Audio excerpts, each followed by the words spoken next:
It's week 14 of A Year of Wisdom. Let's get to reading.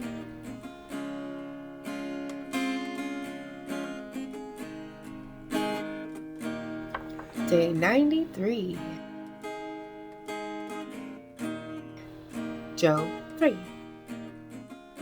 After this, Job opened his mouth and cursed the day of his birth. Job said, "Let the day perish in which I was born, and the night that said, a man-child is conceived. Let that day be darkness. May God above not seek it, or let light shine on it.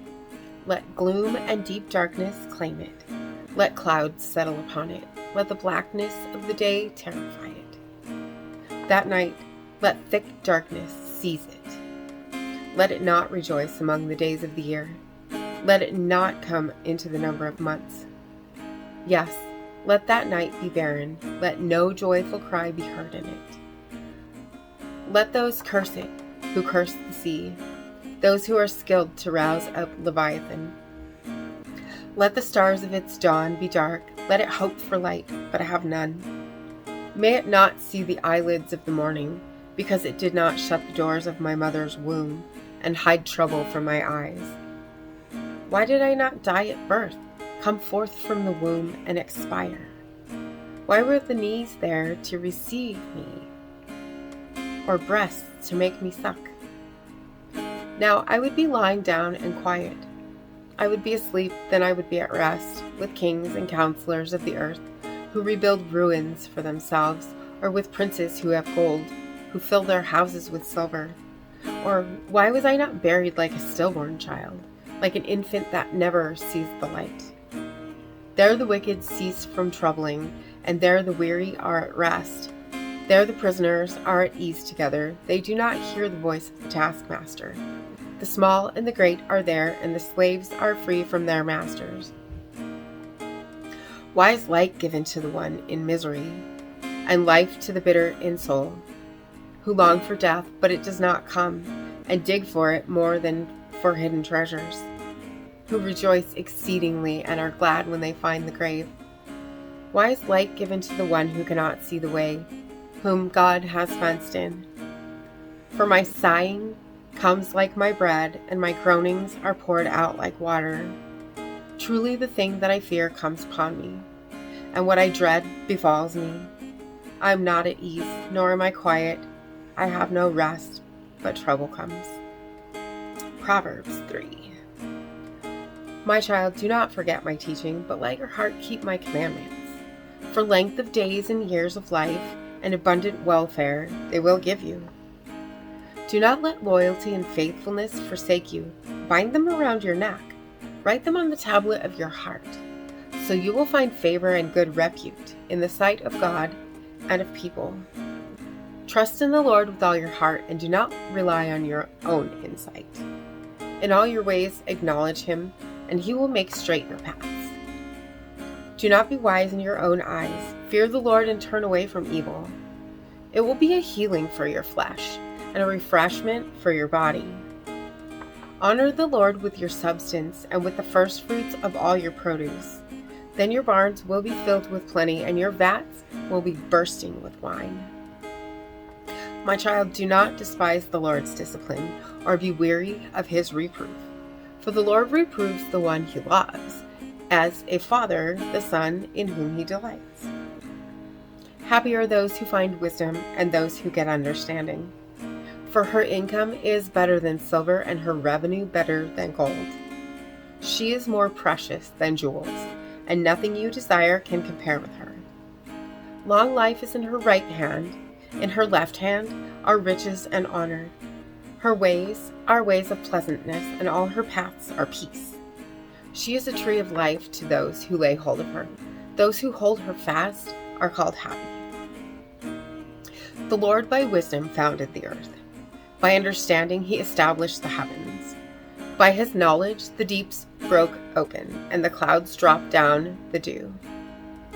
My child, do not let these escape from your sight. Keep sound wisdom and prudence, and they will be life for your soul and adornment for your neck. Then you will walk on your way securely, and your foot will not stumble. If you sit down, you will not be afraid.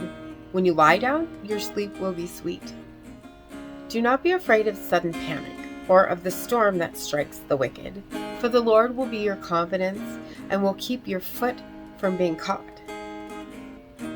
Do not withhold good from those to whom it is due, when it is in your power to do it.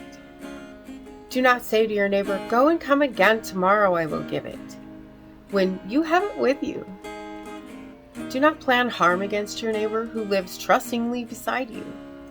Do not quarrel with anyone without cause when no harm has been done to you. Do not envy the violent, and do not choose any of their ways. For the perverse are an abomination to the Lord, but the upright are in his confidence. The Lord's curse is on the house of the wicked, but he blesses the abode of the righteous. Toward the scorners he is scornful, but to the humble he shows favor. The wise will inherit honor, but stubborn fools disgrace. Ecclesiastes 3. For everything there is a season, and a time for every matter under heaven. A time to be born, and a time to die. A time to plant, and a time to pluck up what is planted. A time to kill, and a time to heal. A time to break down, and a time to build up. A time to weep, and a time to laugh. A time to mourn, and a time to dance. A time to throw away stones, and a time to gather stones together. A time to embrace, and a time to refrain from embracing. A time to seek, and a time to lose. A time to keep, and a time to throw away.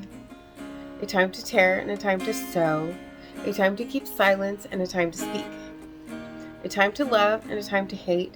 A time for war, and a time for peace. What gain have the workers from their toil? I have seen the business that God has given to everyone to be busy with. He has made everything suitable for its time. Moreover, he has put a sense of past and future into their minds, yet they cannot find out what God has done from the beginning to the end.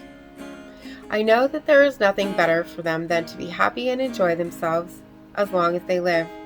Moreover, it is God's gift that all should eat and drink and take pleasure in all their toil. I know that whatever God does endures forever. Nothing can be added to it, nor anything taken away from it. God has done this so that all should stand in awe before him. That which is, already has been. That which is to be, already is.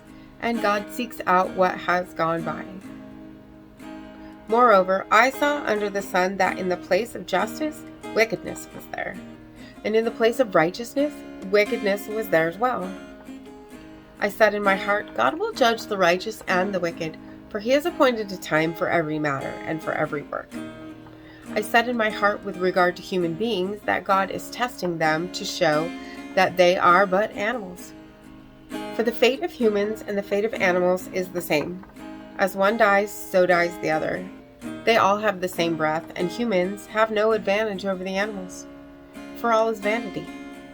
All go to one place, all are from the dust, and all turn to dust again. Who knows whether the human spirit goes upward and the spirit of animals goes downward to the earth? So I saw that there is nothing better than that all should enjoy their work, for that is their lot. Who can bring them to see what will be after them? And as always, thank you so much for being here today. Don't forget to hit subscribe if you haven't already. And my see you tomorrow. Maranatha. I know without a doubt you'll carry me out of the storm. I'm standing at the crossroads. I'm lost without a clue. I need a big pink neon sign to show me what to do. I thank you, Lord. It glorifies you when you're the only answer.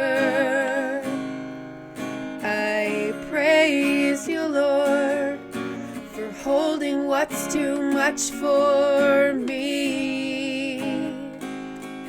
And I'm amazed by you, Lord, because nothing's too big and nothing's too small to lay at your feet.